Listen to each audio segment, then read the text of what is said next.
Nouveau numéro de Contact, la suite de la conversation que nous avions amorcée il y a quelques jours avec Jacques Beau, parce que les choses se sont très rapidement accélérées en Syrie, particulièrement à Damas, où la capitale est tombée en quelques heures, sans qu'on tire véritablement de coups de feu, sans résistance de l'armée syrienne. Jacques Beau, merci d'avoir accepté de venir compléter ce qu'on avait lancé la semaine dernière. Mais c'est un plaisir. Alors, merci. J'ai commencé en vous demandant est-ce que vous avez été surpris de quoi que ce soit dans la dernière année. Vous m'avez dit non, j'avais assez bien anticipé.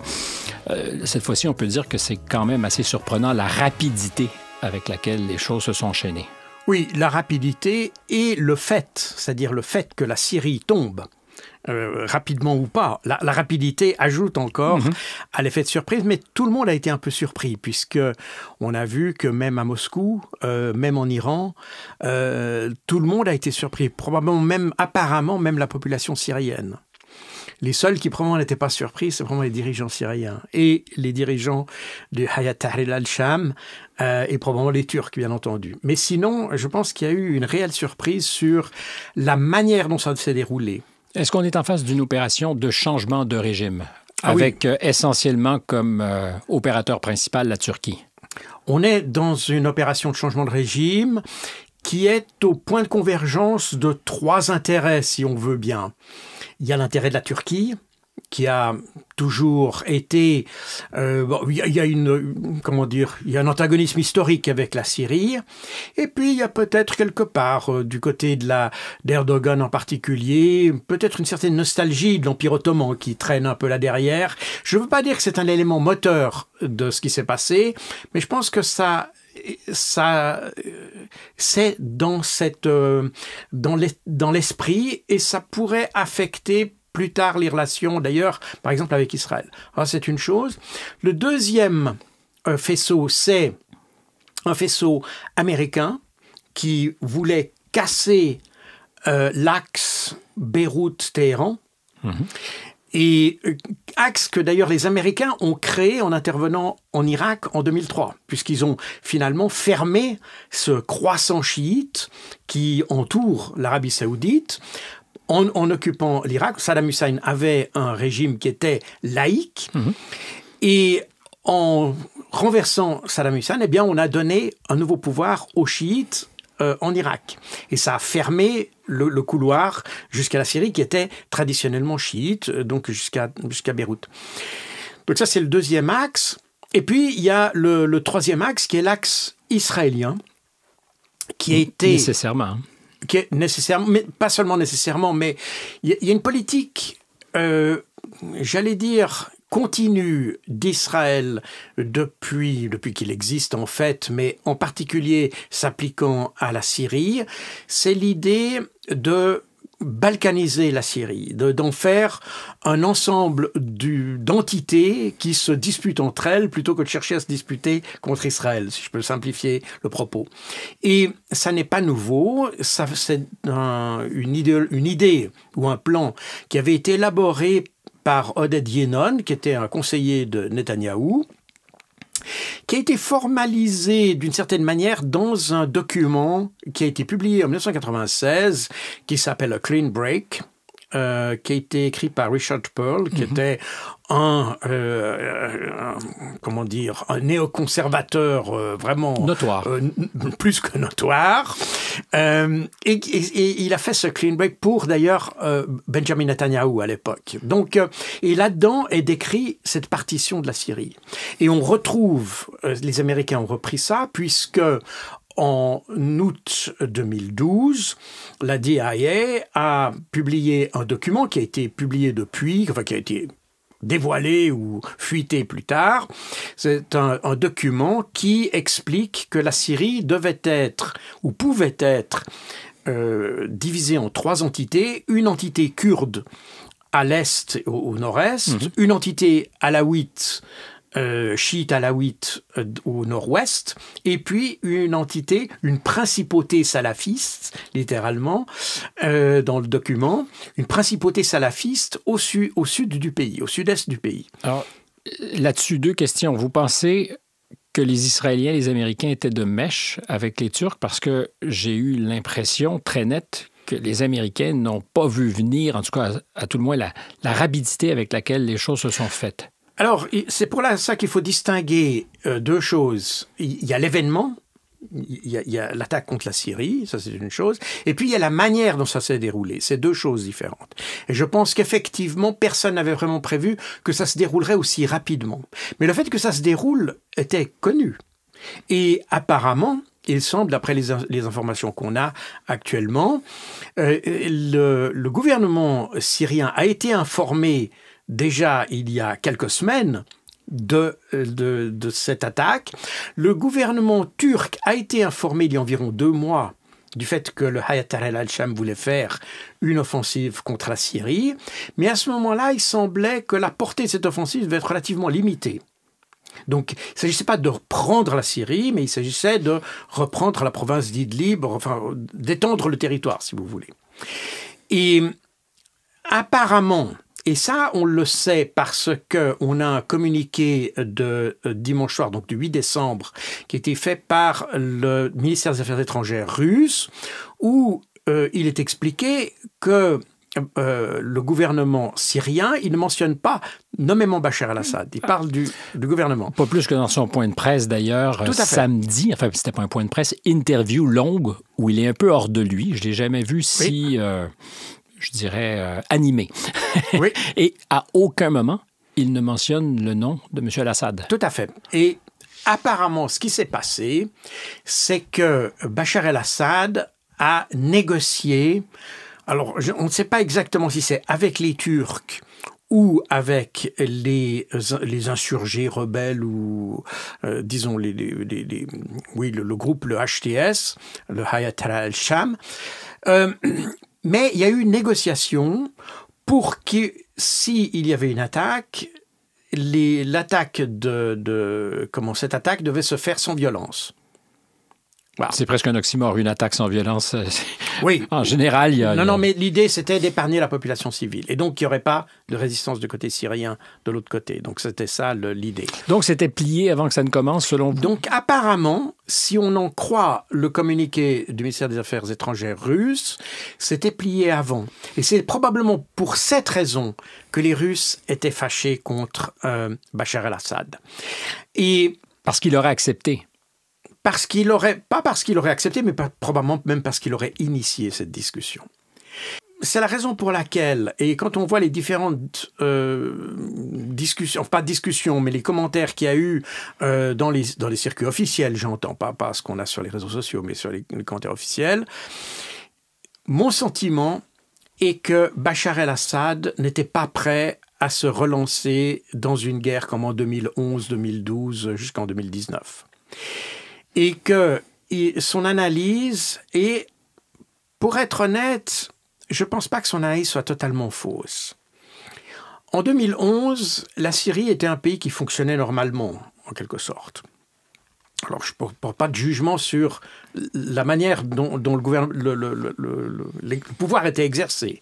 Mais on avait des institutions qui fonctionnaient. Alors, pour y avoir été en 2010, c'est un pouvoir, alors encore une fois, ce n'est pas un jugement que je rends sur l'administration de M. al-Assad, mais le pays fonctionnait. Voilà, le pays fonctionnait. Les gens que je connais qui ont vécu à cette époque, donc avant la première guerre de Syrie, et je parle de militaires qui ont vécu là-bas, ils m'ont dit qu'en réalité, on vivait bien en Syrie. Et que, contrairement à ce que notre propagande dit plus tard, on n'avait pas, en tout cas les exactions dont on parlait, etc., n'est pas du tout apparente et ça ne se voyait pas du tout. Mais je n'y ai personnellement pas vécu à ce moment-là, donc je ne vais pas juger. Mais de toute façon, ce n'est pas tellement ça la question. La question était qu'à ce moment-là, on avait une économie qui fonctionnait. On avait des institutions qui fonctionnaient, il y avait donc une armée qui fonctionnait, il y avait un pouvoir qui fonctionnait, etc. Et effectivement, alors que la Syrie à ce moment-là a été attaquée, et il faut se rappeler qu'en 2011, et quand vous regardez la carte, et d'ailleurs vous trouvez beaucoup d'animations qui sont faites sur Internet et qui illustrent assez bien ce que je vais dire, c'est qu'on voit la progression de ce qu'on a appelé une rébellion venir de l'extérieur du pays. Et venir de 3 points en particulier, d'Irak, de Turquie et d'Israël. C'est-à-dire de la région qui est contiguë au Golan, la région de Dara. Et donc, on voit bien que la progression de cette, entre guillemets, révolution s'est faite à partir de là. Est-ce que je peux vous arrêter pour une précision? Quand vous dites qu'il y a eu pénétration du territoire syrien par Israël, alors ils auraient laissé... Je n'ai pas dit qu'ils avaient pénétration. J'ai dit que la révolution était partie de là. Ça ne veut pas dire qu'il y avait pénétration. Il n'y a pas eu de troupes israéliennes. En revanche... Non, mais est-ce qu'ils ont laissé entrer par chez eux des gens? Il y a des gens qui sont... C'est des armes plutôt que des gens, à vrai dire. OK. Les premières armes qui ont été découvertes, d'ailleurs, dans le conflit de 2011, ont été découvertes dans la région de Daraa. C'était des armes israéliennes, d'ailleurs. Donc, et je le sais de quelqu'un qui était impliqué là-dedans. donc, il y a eu, effectivement, Israël a encouragé dans cette partie-là. Après, la Turquie a eu son intérêt. Et puis, du côté irakien, c'est encore plus évident parce que les Américains se sont retrouvés avec une opposition sunnite extrêmement virulente et ils ont essayé de la repousser sur le territoire syrien. Et a demandé d'ailleurs à la Syrie de fermer ses frontières. Donc la Syrie s'est trouvée tout d'un coup asphyxiée par une immigration d'1 million, et même probablement plus, d'ailleurs on parle de 1-2 millions d'extrémistes sunnites en réalité, qui sont venus et à qui il est venu l'idée de faire leur État islamique sur le territoire, à cheval sur le territoire syrien, le territoire... Leur petit califat. Leur petit califat. Et c'est d'ailleurs... de là qu'est parti en grande partie le front al-Nusra, parce que de la partie turque est venue une autre force, on pourrait dire, c'est l'armée syrienne libre, qui était soutenue par la Turquie, mais pas seulement. Il y avait les Américains et les Français aussi, d'ailleurs, qui ont soutenu cette armée syrienne libre, qui s'est construite sur les militaires affiliés aux frères musulmans, qui avaient été expulsés de Syrie par Hafez el-Assad. N'est-ce pas ? Le père. Exactement. Et il y a eu toute une campagne dans les années 80-90 pour expulser tous les frères musulmans vers la Turquie. Comme l'avait fait aussi le régime de Bagdad à l'époque de Saddam Hussein, c'est-à-dire que les fréristes avaient été expulsés pour l'essentiel. Il y avait eu, comme en Égypte bien plus tôt, et sous Nasser en particulier, parce que le régime, ou plus pas le régime, mais l'idéologie des frères musulmans était en fait au lieu d'avoir des pouvoirs séculiers, d'avoir des pouvoirs qui étaient dirigés, c'était du nationalisme islamique, littéralement. Ce qu'on appelle islamisme, c'est en fait le nationalisme islamique. C'est-à-dire le nationalisme, traditionnellement, nous, Européens, quand on parle de nationalisme, on le voit sous l'angle de la géographie. Vous avez le nationalisme allemand, le nationalisme italien, etc. Mais vous avez des nationalismes qui se définissent non pas par la géographie, mais par par d'autres critères, plutôt culturels. C'est un peu l'Ouma, non? Alors, mais c'est le sionisme aussi. Oui. N'est-ce pas? Mais puisqu'on parle en ce moment des frères... Le sionisme, tout à fait. C'est la communauté des croyants qui devient l'élément qui définit le nationalisme. Donc c'est la nation, mais pas la notion géographique. C'est la nation dans sa substance, si vous voulez. Et ça, c'est finalement le problème des pays qui étaient issus de la fin de la colonisation, d'une certaine manière, qui, eux, avaient des pouvoirs séculiers, voire même marxistes. Donc, c'était des pouvoirs où la religion, et Saddam Hussein, c'était le cas, mais Nasser aussi, on ne parlait pas de religion. On essayait d'avoir des États de type un peu westphalien, si vous voulez, adaptés à la structure, aux structures sociologiques du Moyen-Orient. Et ce qui, paradoxalement, était le meilleur rempart contre quoi on dit aujourd'hui se protéger, c'est-à-dire cet islamisme radical. C'est-à-dire qu'il fallait reconstituer une unité dans tous ces pays, et vous l'avez encore aujourd'hui, et vous le constatez encore aujourd'hui en Syrie d'ailleurs, mais pas seulement, la notion ethnique, la composante ethnique est très importante dans la manière dont les gens se définissent. N'est-ce pas, quand vous êtes en France, les gens ne se définissent pas vraiment de manière ethnique. On pourrait le voir un petit peu en Suisse quelque part, puisque vous avez les cantons sont bien là pour figer ces structures. Mais là, ça s'est ordonné autour d'une structure fédérale qui fait que ça a maîtrisé les rivalités, si vous voulez. Mais c'est peut-être pour ça qu'un gouvernement de type français ne fonctionnerait pas en Suisse, parce que précisément, il faut tenir compte des spécificités ethniques d'une certaine manière. Alors que la France, elle a, au fil des années, et ça ne s'est pas fait sans douleur d'ailleurs, on a gommé les spécificités ethniques, culturelles. Regardez le provençal, le breton, etc. Ça devient presque une caricature que de dire que le breton était interdit dans les écoles, etc. De nouveau, pour lisser la nation française. On a créé une nation française. La force jacobine. Voilà, c'est exactement ça. Et donc, c'est pour ça qu'en France, on comprend mal, et d'ailleurs, parmi les pays qui comprennent le plus mal le Moyen-Orient, il y a certainement les Français, précisément parce que eux, ils ont réussi à gommer toutes ces différences ethniques. Mais quand vous allez en Irak, la Libye est un exemple typique, où vous avez un État qui est construit autour de l'équilibre entre tribus. Et même la Syrie, d'ailleurs. On voyait des experts sur France 5, etc., qui disaient qu'il y avait la dictature des Alaouites, qui est une des plus petites tribus en Syrie. La dictature des Alaouites sur le reste de la population. Mais et là aussi, il y a une incompréhension qui est assez grande. C'est-à-dire que, et je l'ai constaté moi-même dans les pays où j'ai dû, Soudan et ailleurs en Afrique, où il a fallu commencer à négocier avec des tribus et des choses comme ça, pour le compte des Nations Unies, j'ai constaté que la logique qu'il y a en Occident ne prévaut pas toujours dans ces pays. Autrement dit, chez nous, on a tendance à toujours réfléchir le pouvoir à partir d'une majorité. Donc c'est la majorité qui gouverne. Voilà. Et ça correspond avec l'idée de démocratie. Vous votez, il y a plus de 50%, et donc voilà. Mais dans les pays où il y a une forte composante tribale, il y a une autre logique qui se met en route. Parce qu'il y a des tribus qui sont extrêmement puissantes et d'autres qui sont beaucoup moins fortes. Et pour éviter que les tribus très puissantes écrasent les autres, on se met d'accord pour donner le pouvoir à la tribu qui a le moins d'influence. Qui devient l'espèce de plus petit commun dénominateur sur lequel on s'entende. C'est exactement ça. Et quand vous regardez Kadhafi, il appartenait aussi à la tribu la moins influente de Libye. C'est pour ça, d'ailleurs, on avait les mêmes arguments d'ailleurs à propos de Kadhafi. Vous regardez Saddam Hussein, il venait des Tikriti qui étaient de loin pas la tribu la plus influente d'Irak. Et les Alaouites, c'est exactement ça. L'armée syrienne n'était pas composée d'Alaouites, mais de Sunnites. Pendant la guerre contre l'insurrection sunnite.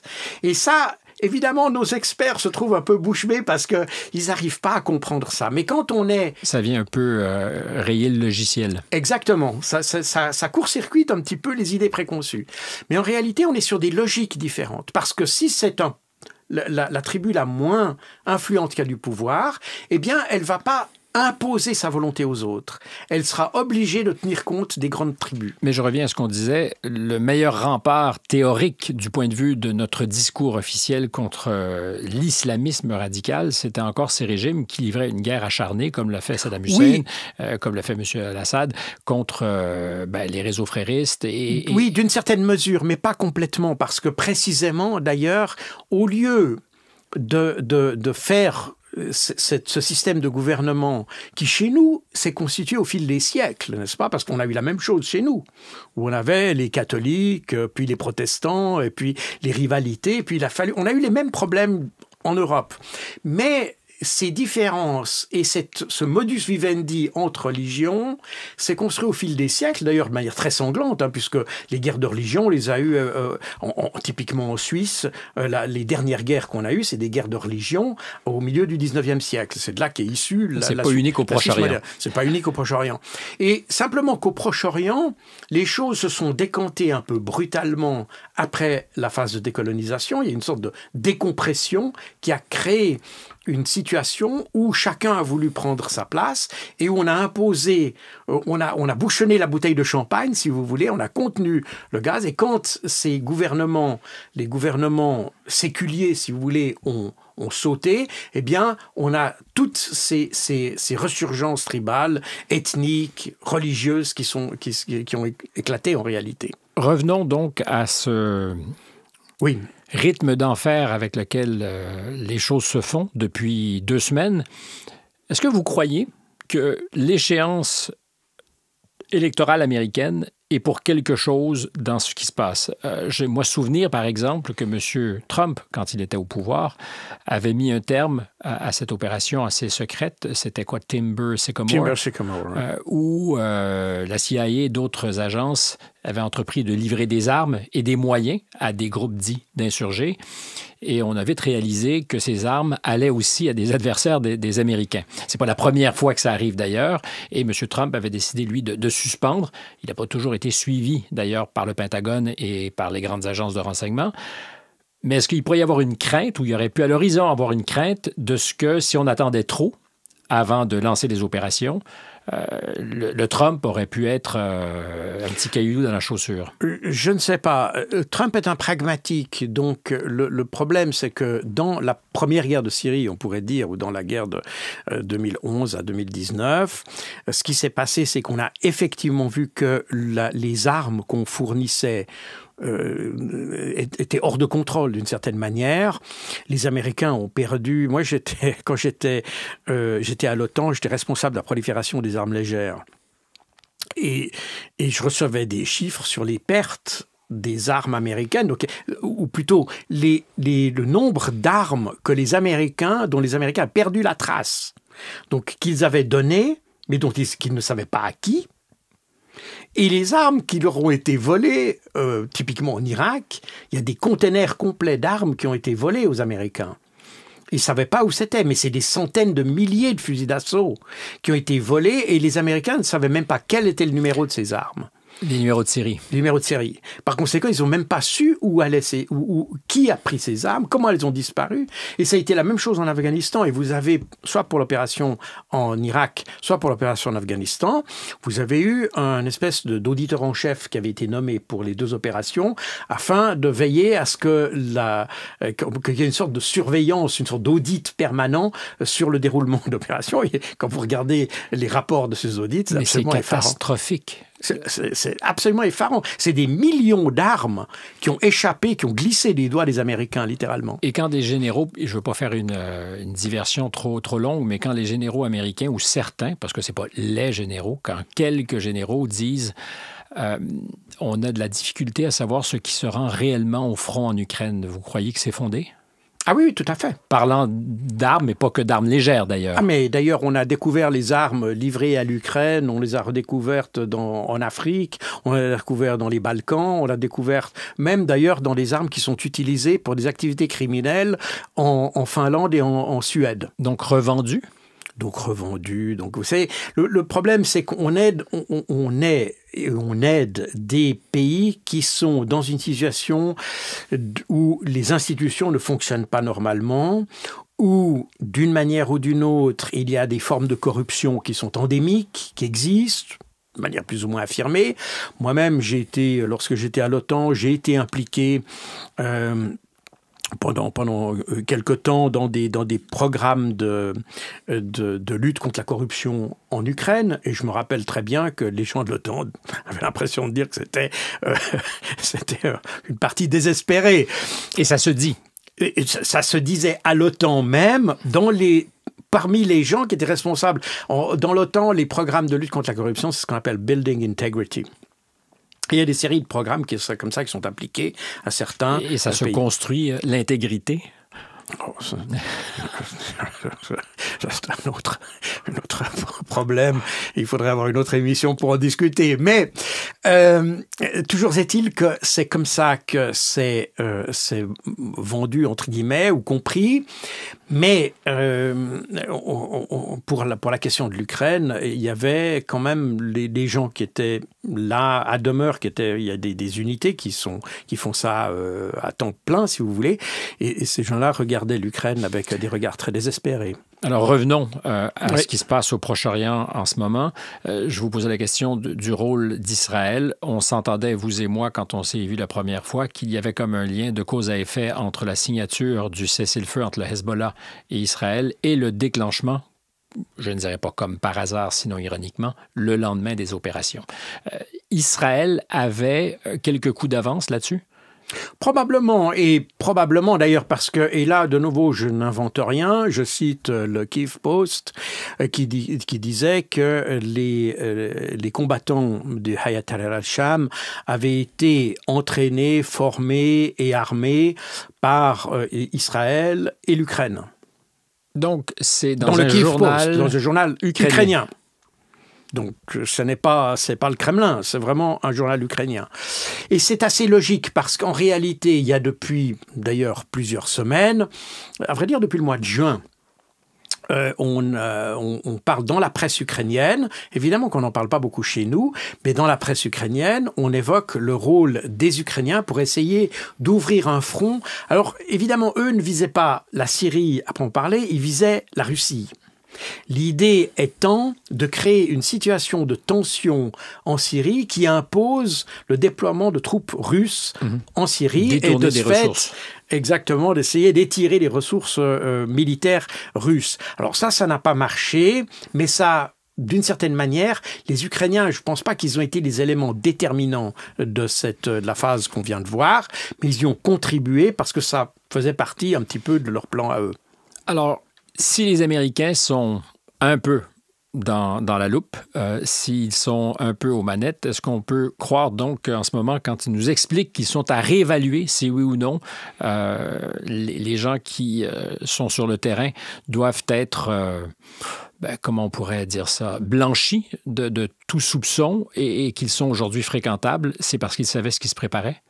Alors, c'est un peu ça le problème et le dilemme. D'ailleurs, c'est pas seulement pour cet exemple-là, mais vous remarquez bien, et je crois qu'on l'avait évoqué dans notre précédente rencontre, c'est que quand il y a eu l'attaque du Hayat al-Sham, qui est considérée par les Américains, donc elle est sur la liste des Foreign Terrorist Organizations du département d'État américain. Et M. Jaloubi aussi. Lui aussi, Al-Jalouli aussi, bien entendu.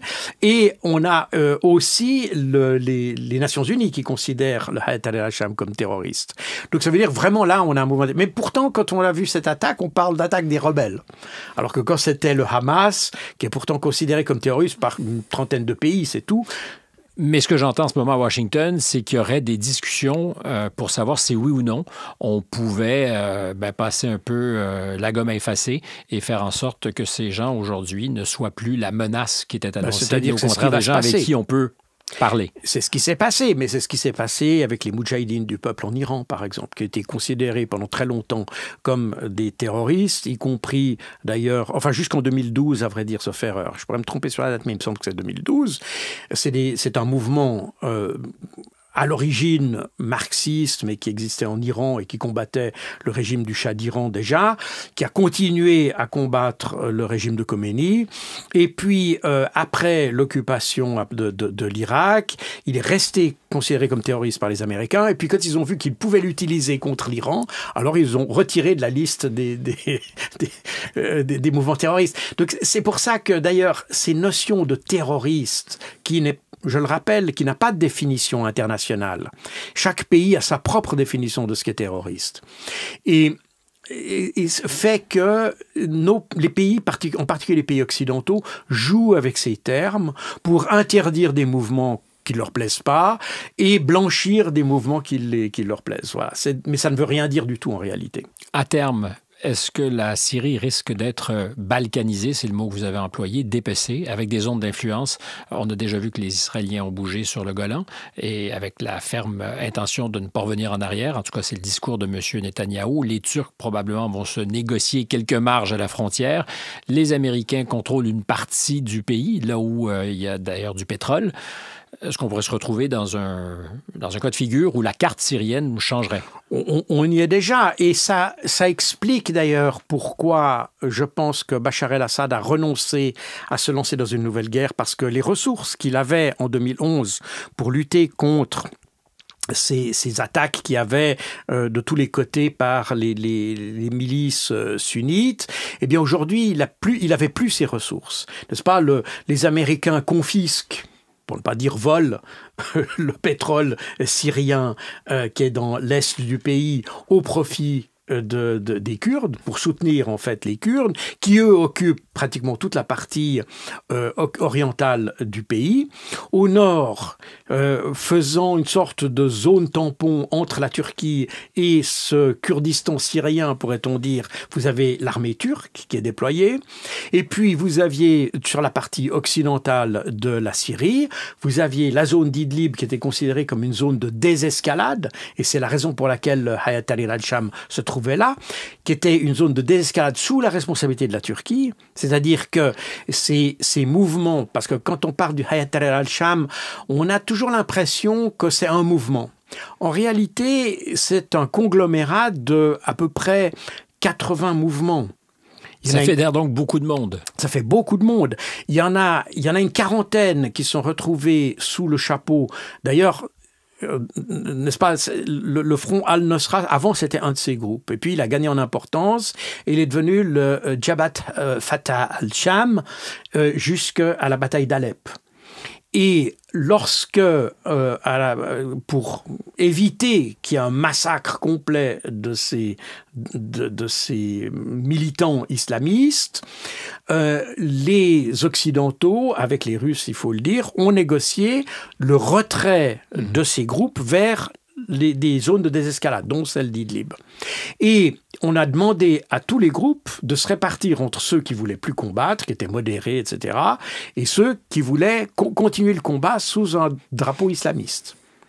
Alors, de nouveau, sur C'est dans l'air, à France 5, les gens parlaient de... vous aviez des experts très éclairés qui nous disaient qu'à Alep, il n'y avait que la société civile qui se battait contre Bachar el-Assad. En réalité, il n'y a pas un seul groupe armé qui s'est considéré comme modéré. Et tous ont rejoint à vrai dire, deux groupes majeurs à ce moment-là. C'était le Jabhat Fatah al-Sham, qui du coup est devenu le Hayat Tahrir al-Sham, et puis un autre groupe qui plus tard a rejoint le Hayat Tahrir al-Sham, qui s'appelle le Harakat Harar al-Sham. Et ces deux groupes ont rassemblé en tout à peu près 80 groupes armés. Ils ont tous été rapatriés dans la poche d'Idlib, et ça c'était janvier 2017, et entre janvier 2017 et maintenant, tout ça s'est aggloméré sous l'égide du Hayat Tahrir al-Sham. Et j'ai l'impression qu'ils ont été tous au lave-linge et qu'ils sortent plus blancs que neige, et qu'aujourd'hui, ils sont absolument pas ce qu'ils étaient au départ. C'est exactement. Ils sont même d'ailleurs pour la diversité, ils seraient même pour tout ce qui résonne bien ici en Occident. Exactement. Et même d'ailleurs l'apparence de Giuliani, qui était autrefois, qu'on voyait avec turban et kéfier, et vraiment le costume du militant sunnite, etc. à l'époque. Maintenant, il a la même apparence que Zelensky. J'ai remarqué. Oui, exactement. D'ailleurs, tout le monde l'a remarqué, ce qui est un peu amusant. Et puis, il a un discours plus policé. Il a été interviewé par les médias israéliens, par CNN. Donc, mais il y aurait des liens entre les Israéliens et le mouvement? Les Israéliens ont toujours eu une relation extrêmement ambiguë. Vous savez, le problème des Israéliens, c'est pas l'islam, c'est la Syrie. Voilà, c'est ça. Et c'est la raison pour laquelle, d'ailleurs, durant la guerre de Syrie, qui a eu donc entre 2011 et 2019, vous aviez, et il y a des rapports des Nations Unies d'ailleurs qui le mentionnent, les Israéliens qui fournissaient des armes aux islamistes. Et on avait des rapports, il y a même eu des photos qui ont été prises par les observateurs de l'ONU. On voit les soldats israéliens amener des caisses de munitions de l'autre côté de la frontière aux islamistes. Donc il y a eu une connivence, il y a même même eu l'exemple aussi assez amusant d'une fois je crois que c'est l'État islamique qui a frappé par erreur, ils ont lancé un missile et qui est arrivé sur une position israélienne et ils sont excusés. Oups, une bavure. Oui, excusez-nous, on voulait pas le faire, etc. Donc, les Israéliens ont toujours eu une position extrêmement pragmatique par rapport à ça. Et d'ailleurs, on a vu immédiatement, le Hayat al-Sham a fait des déclarations favorables à Israël, disant qu'il voulait établir des relations avec Israël, etc. Il y a quand même quelques notes discordantes, puisqu'on a eu aussi des images de militants qui disaient « Maintenant qu'on est plus près de la frontière, on va aller aider les Palestiniens ». Et d'une certaine manière, il y a aussi quelque chose. C'est pour ça que là, on est dans une situation qui est assez... Mais c'était totalement absent du discours. Cette idée d'être éventuellement la force qui irait au secours des Palestiniens. Oui, totalement. Et c'est probablement pas l'idée maîtresse. Mais rappelons-nous que Erdogan, il n'y a pas si longtemps, il y a quelques semaines, disait qu'il était prêt à intervenir militairement en Israël. Et aujourd'hui... c'est lui qui est un peu le grand marionnettiste derrière le Hayat al-Sham. Et aujourd'hui, malgré, effectivement, dans les interviews qui étaient déclarées, etc., on a vu que le leader du Hayat al-Sham a ce discours très policé et très... favorable à Israël, etc. Mais les images du terrain montrent que peut-être d'autres militants pourraient avoir d'autres vues. Et par conséquent, on pourrait avoir une évolution plus inquiétante que celle qui apparaît au premier abord maintenant. Et qui a réjoui dans plusieurs capitales. Évidemment. Je reviens à votre livre sur Déluge d'Al-Aqsa que vous avez sous-titré « La défaite du vainqueur ». Peut-on encore parler de défaite du vainqueur pour Israël compte tenu de ce qu'ils sont en train de faire, je ne sais pas si c'est échec et mat, mais en tout cas de faire tomber ceux qu'ils redoutaient et de mettre dangereusement sur la défensive l'Iran. Le Hezbollah à court terme est probablement pas désarmé et complètement écrasé, mais il reste qu'il est très sérieusement affaibli. Son commanditaire principal l'est aussi. Si j'étais aux commandes en Israël, je me dirais, depuis 1 an et demi, on a fait du bon boulot. Oui, il faut... Le problème qu'il y a quand on regarde le Moyen-Orient, c'est qu'on a tendance à le regarder avec notre logique occidentale. Et comme je dis souvent, quand vous regardez la géographie, on a très souvent des ménages à 3. D'une certaine manière. Alors, comme je dis, les amis de nos amis sont nos amis. Ça, on arrive à comprendre. On en a parlé vendredi. Mais quand on dit ennemi, là, on arrive à d'autres logiques. Et un occidental n'arrive pas à dire les ennemis de mes ennemis sont de mes ennemis. Ça, c'est pas possible pour un esprit cartésien. Mais au Moyen-Orient, ça peut jouer. Et par conséquent, ça veut dire que les logiques que nous avons sont pas nécessairement les logiques que l'on peut observer dans le terrain. Et c'est pour ça que, oui, la Syrie est abattue. Mais si on y réfléchit bien... C'est pas que la Syrie qui est abattue, c'est l'Iran aussi qui lèche un peu ses plaies, qui n'est pas aussi puissante qu'on ne le pensait peut-être. Non, il ne faut pas le voir comme ça. Ben, comment faut-il le voir alors? Je ne pense pas qu'il faut le voir comme ça. L'Iran, d'abord... comment dire? Israël considère l'Iran comme un ennemi. Mais l'Iran ne considère pas Israël comme un ennemi. Ça, c'est très important de voir. Ils ont un discours belliqueux quand même. Non, on est d'accord, puisque de toute façon, on s'échange des noms d'oiseaux de part et d'autre. Et des missiles aussi à l'occasion. Mais les Iraniens n'ont pas besoin d'un ennemi qui s'appelle Israël. Alors que Israël a besoin d'un ennemi qui s'appelle l'Iran. Pour la bonne et simple raison que les Israéliens, une des constantes de leur politique, et ça depuis les années 50, je rappelle l'affaire Lavon, où les Israéliens ont fait des attentats terroristes contre les Américains et les Britanniques en Égypte, de façon à forcer les Américains à rester sur le terrain. Ça a été la même chose à Beyrouth, apparemment, en octobre 1983, alors qu'il y a eu les attentats, vous savez, contre les parachutistes français d'une part et les Américains d'autre part, où, selon l'ancien agent du Mossad, Victor Ostrovsky, c'est dans son livre d'ailleurs, By Way of Deception, quelque chose comme ça, où il écrit que les Israéliens savaient à l'avance qu'il allait y avoir un attentat contre la caserne des Marines, mais ils n'ont pas voulu le dire aux Américains parce qu'ils voulaient que cet attentat se passe contre les Américains, parce qu'ils pensaient que ça permettrait aux Américains de rester sur place. Donc ça a été une politique permanente des Israéliens d'avoir ce soutien américain sur place. Et c'est pour ça qu'ils ont été très contents. C'est eux qui ont été, en fait, presque les demandeurs de l'intervention en Irak. Et après après le départ des Américains, que les choses soient un peu calmées, les Israéliens ont commencé à sortir avec un nouvel ennemi qui était l'ennemi commun. Enfin, ils ont pris le meilleur ennemi des Américains, c'est-à-dire l'Iran. Mais en réalité, quand vous réfléchissez bien, il n'y a rien il n'y a pas de sujet de contentieux entre l'Iran et Israël. Il n'y a pas de contentieux territorial. Il n'y a pas d'ambition particulière d'un pays ou de l'autre. Sinon, l'ambition pour l'Iran d'appuyer directement et indirectement la cause palestinienne. Oui, mais ça, c'est venu après coup. C'est venu après coup et c'est venu en grande partie parce que la cause palestinienne... Alors aujourd'hui, évidemment, on a beau jeu de dire l'Iran soutient le Hamas. Mais l'Iran, quand on regarde les choses dans le détail, les Iraniens n'ont pas soutenu le Hamas, ils ont soutenu le gouvernement palestinien. Et lorsque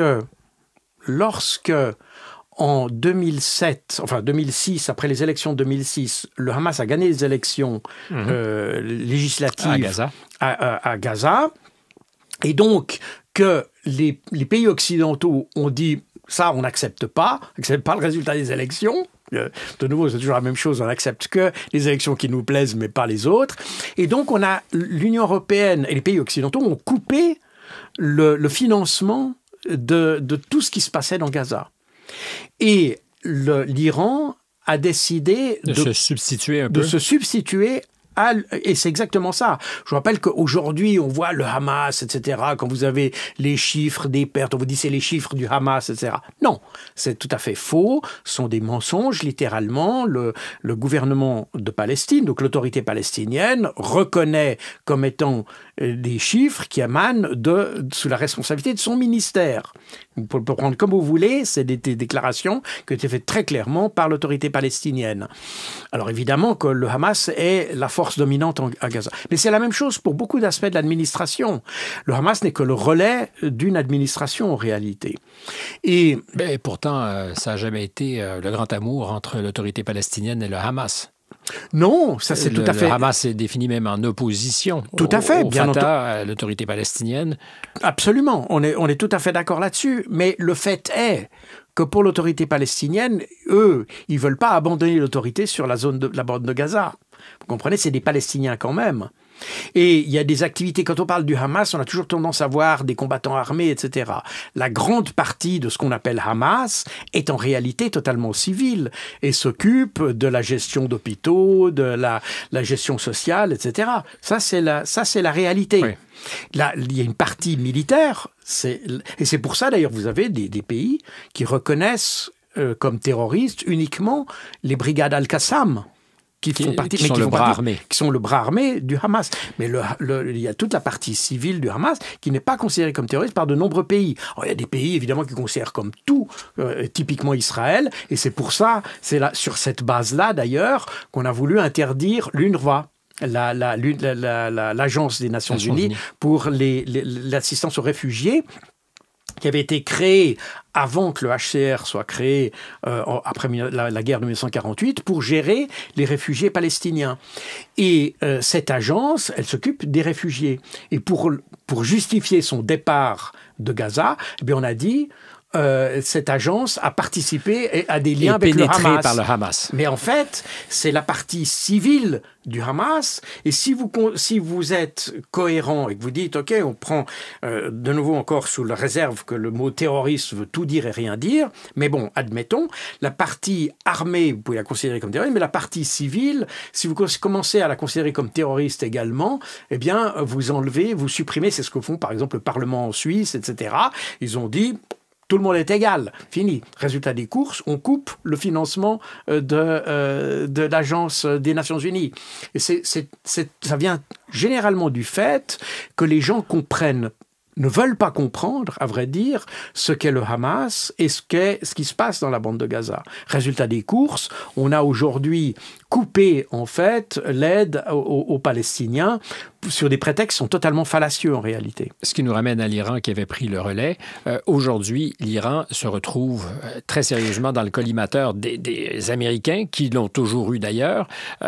Peut-être pas prêt à suivre les Israéliens sur un scénario de guerre plus ouverte. Vous y croyez, vous, est-ce que les Israéliens sont prêts à en découdre très officiellement avec les Iraniens et qu'on pourrait se retrouver dans un scénario, encore une fois, où on parlerait de changement de régime? Non, les Israéliens ne feraient ça que s'ils ont l'assurance que les Américains sont derrière, parce qu'ils n'ont pas les capacités de faire ça. Et d'ailleurs, les différents échanges de missiles qui ont eu lieu ont montré que les Israéliens étaient très faibles et que... il y a des missiles iraniens qui ont frappé une base militaire davantage qu'on ne l'avait dit. Ils ont été... Oui, non, mais c'est considérablement plus faible que ce qu'on imaginait ou ce à quoi s'entendait. Et par ailleurs, à l'inverse... L'effet des missiles iraniens en Israël a été considérablement...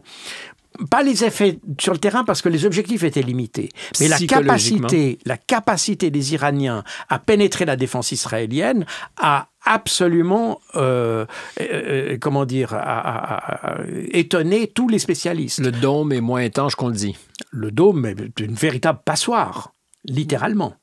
Je répète, une véritable passoire. Même les missiles du Hezbollah passent à travers.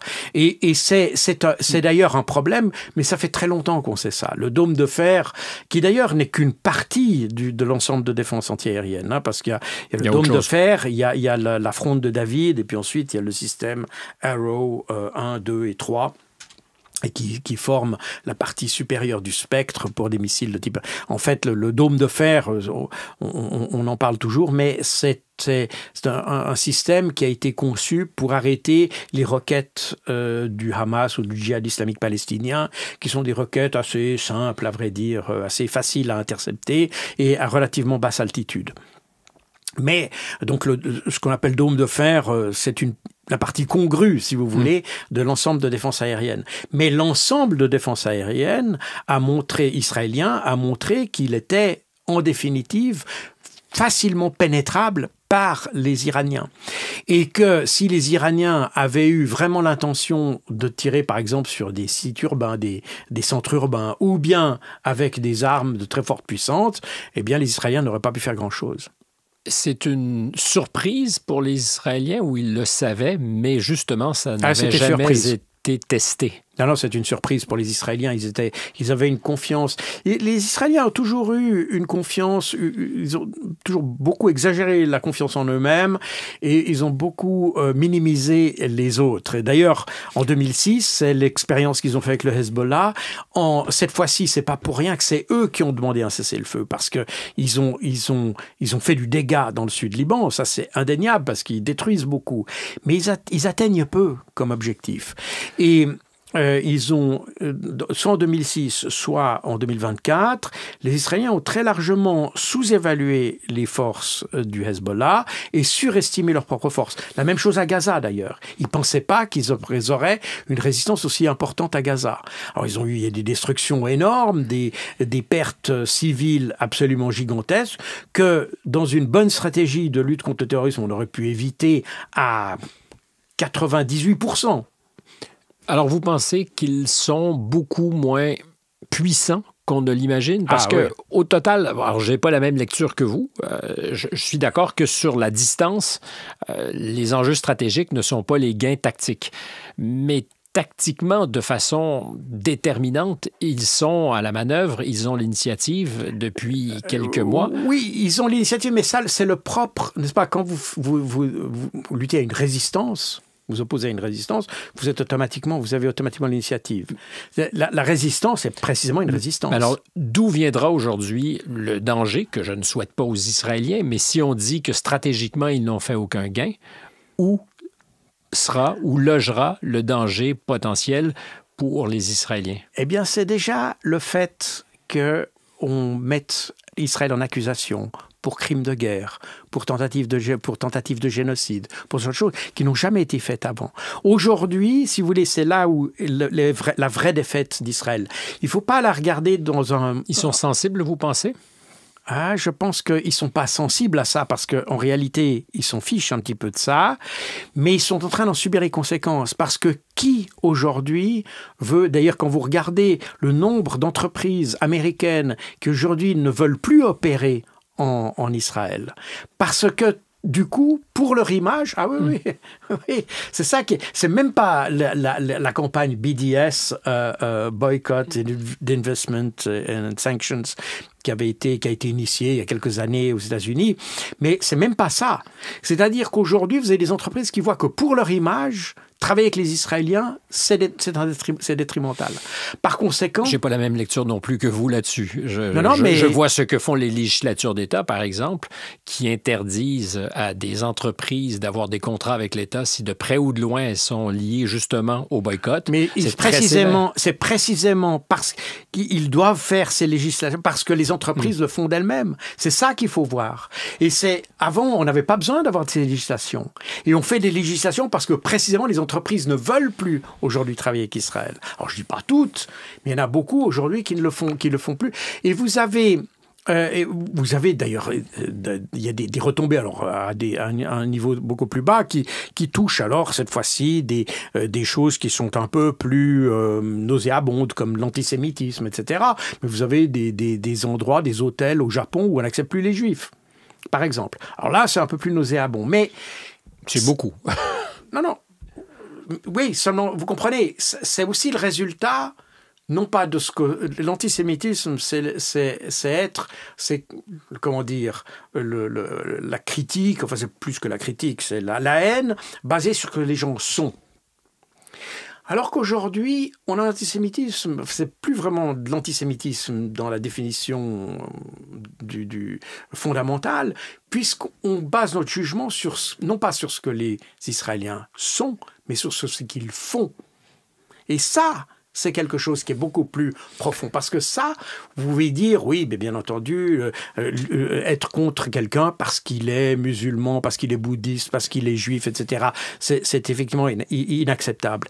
Mais quand les gens sont contre, non pas pour ce qu'ils sont, mais pour ce qu'ils font, on est sur une autre dimension. Et c'est cette dimension qui a été atteinte par tout ce qu'on a vu dans nos médias. Et c'est ce qui fait aussi qu'aujourd'hui, il y a des pays qui n'avaient jamais fait ça avant. Parce que le problème palestinien, oui, aujourd'hui, on est arrivé un petit peu à un pic, si vous voulez. Mais en réalité, il existe depuis longtemps. Mais ça n'est qu'aujourd'hui que vous avez des pays qui rompent leurs relations diplomatiques avec Israël, par exemple. Donc, on constate, et c'est ça, la défaite d'Israël. C'est pas tellement sur le terrain, mais c'est dans l'esprit des gens. C'est devenu un pays qui est moins respectable que ce qu'il était avant. Voilà. Et ça, paria pour certains, sans nombre et paria pour certains, rogue state, un État voyou pour d'autres, parce que c'est un pays qui ne respecte pas le droit international. C'est vrai que les relations entre le Brésil, par exemple, et l'Israël aujourd'hui ne sont pas au beau fixe. Mais pour beaucoup de pays d'Amérique latine, mais pas seulement. Je termine là-dessus parce qu'on a commencé avec ce qui s'est précipité dans les 12 ou 13 derniers jours. Si vous aviez succinctement à faire une prédiction sur ce qui risque d'advenir en Syrie au cours des prochaines semaines et mois, vous voyez ça comment? Alors apparemment, Bachar el-Assad ou son gouvernement avait négocié, comme vous avez dit, une sorte de passation de pouvoir sans violence. Ça, c'était l'idée générale. C'est la raison pour laquelle il n'y a pas eu de coup de il y avait un premier ministre qui apparemment attendait le téléphone. Voilà, exactement. Donc, ça s'est fait en bonne intelligence. Je pense qu'il y avait c'est une forme de réal politique de la part des Syriens. Ils savaient qu'ils n'avaient pas les moyens de se lancer dans une nouvelle guerre sans créer des souffrances à la population syrienne. Et donc, il a préféré abandonner le territoire comme ça. On peut imaginer, je ne le sais pas, que les nouveaux venus en Syrie, n'ayant pas eu à combattre ou n'ait pas eu acquis le pouvoir par la violence, décident d'appliquer leurs règles à la population syrienne avec un minimum de violence. Est-ce que ça va être un régime démocratique? Ça, je ne peux pas le dire. Mais ce à quoi on va assister sans aucun doute, c'est une pérennisation, si vous voulez, de la région kurde, très probablement, à terme.